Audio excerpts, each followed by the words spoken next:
ABC 6 News 11 at 11 starts right now.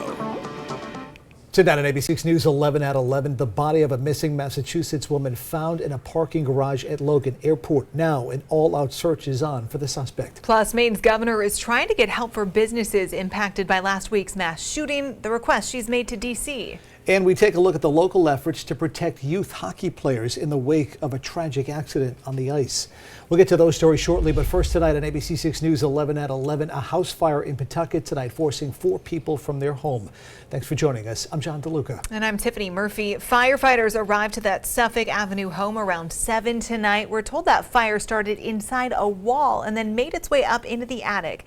No injuries were reported there. Officials say those 4 displaced residents will be staying with family for the time being. The cause is being investigated. Meanwhile, New Bedford firefighters busy dealing with a fire on Welcome Street this afternoon. This photo from the department's Facebook page showing the intense flame shooting from third-story windows. You see it there. Mutual aid was called in to the scene from surrounding areas. No word yet on how it started or how many people were displaced. Fall River police are investigating after they say someone fired shots on Bedford Street this afternoon. Officers responded to that scene around 4:30. They found shell casings littering the area, but no injuries or damage to report. Police are asking anyone with information to tell detectives. Now to some of the local stories we're following for you on this Thursday evening. Massachusetts State Police announcing that the teen wanted in a fatal shooting at Worcester State has been caught. 18-year-old Kevin Rodriguez was arrested at an apartment in New York City this morning. He's now being held as a fugitive from justice. He's expected to be extradited back to Massachusetts to face murder charges for the shooting at Worcester State that killed 19-year-old Randy Melendez Jr. Another person was also shot but is expected to survive. The suspect in a shooting that killed an 18-year-old Salem State University basketball player was arraigned today. 18-year-old Misael Pena Canella is facing murder charges, accused of killing Carl Hens Bellard early Wednesday morning. Bellard's car was riddled with bullets and crashed just steps away from campus. He was shot in the back. Prosecutors believe he was targeted because he was with a woman that Canella had been seeing. Massachusetts State Police have issued an arrest warrant for a man suspected of killing a woman whose body was found at Logan Airport last night. 31-year-old Margaret Mbitu was reported missing on Monday. Police found her body in a parked vehicle at Logan. They are now actively searching for 40-year-old Kevin Kengede, who may have left the country. Kengede is believed to have boarded a flight to Kenya after the murder. Officials say they're now working with Kenyan authorities to find him.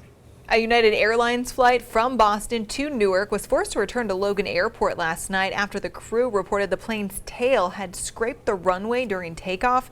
That Boeing 737 was in the air for about 45 minutes before landing safely back in Boston. No one was hurt and the FAA is now investigating. Let's get a check of the forecast now with Storm Tracker Chief Meteorologist Jeff Vanson joining us live in the Weather Center. Get ready for round 2 of the cold, Jeff. Oh boy, it is chilly out there in spots already, John, I'll tell you what. But hey, the moon rising almost looked fake tonight when it was coming up over the horizon. That's just because we have no moisture in the air, so a really, really clear picture. Of course, it looks a little fuzzy on the sky cam here, but you get the point, man. That's a big old bright thing in the sky, and clear skies tonight, not going to have any obstructions to seeing that, to seeing the stars. I've seen a couple of videos floating around on Twitter where we've seen some meteor fireballs, and that maybe could be an early Leonid. The Leonids get going about tonight. They peak more towards the middle of the month. We'll have much more information on that in the coming days, but certainly, I mean, this time of year, just consider how clear the air is. With this winter air, the colder air, you get incredible viewing conditions. But boy, you get this, 28 right now in Greenville. It's 39 here in Providence, not terrible. It's a full 10 degrees colder down in Kent County in West Warwick. 34 in Coventry right now. We go down to Hope Valley, 27, Ashaway, 25. We're 5 degrees away from the teens. 35 in Westerly, a little bit better, but not by much. 29 Charlestown, Kingstown at 30. As we head over to Bristol, we're looking at temperatures in Little Compton at 30, Middletown at 34, a little bit milder down in Newport at 45. That is a very lucky temperature to be seeing right now with what we're looking at for the majority here. 28 Pembroke, Berkeley at 29, more of the same as you head out towards the Cape. 31 in Mashpee-Neck. Again, a beautiful night out there, but a frigid night. Make sure you are bundled up as we head into tomorrow morning. The calm winds, it was a little breezy earlier. There was a wind chill factor, but now the winds are calm, but that's actually helping to have those actual air temperatures drop a little bit further. Full sunshine on the way tomorrow. A bit of a warm up as we head into the weekend. We'll talk weekend, and the word dry and weekend in the same sentence just doesn't compute in my head, John. But it's been a while. We'll talk about it coming up. All right, we'll see you then. Thank you, Jeff. Now to an ABC 6 News follow-up. In Lewiston, Maine, the community rallying together during Lewiston High School's football game last night against their nearby rival. The team and the community getting a much-needed win in that game. An estimated 2,000 people paying tribute to the victims as well as first responders. James Taylor sang the national anthem. The president and first lady will travel to Lewiston tomorrow to pay their respects to the victims of last week's mass shooting. Meantime, Governor Janet Mills of Maine is asking the federal government to offer low-interest loans to some local businesses around Lewiston. Numerous businesses had to close while police searched for the gunman after last week's mass shooting. The governor is asking the Small Business Administration to issue an economic injury disaster loan declaration.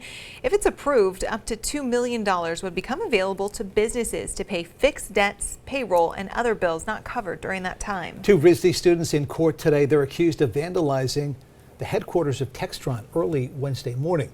Finch Bryant and Maggie Wang both pled not guilty to spray painting "Kills Kids" underneath the Textron sign right here on Westminster Street in Providence. Now, Textron is a defense technology company whose products are now being used by the Israeli Defense Force in the war with Hamas.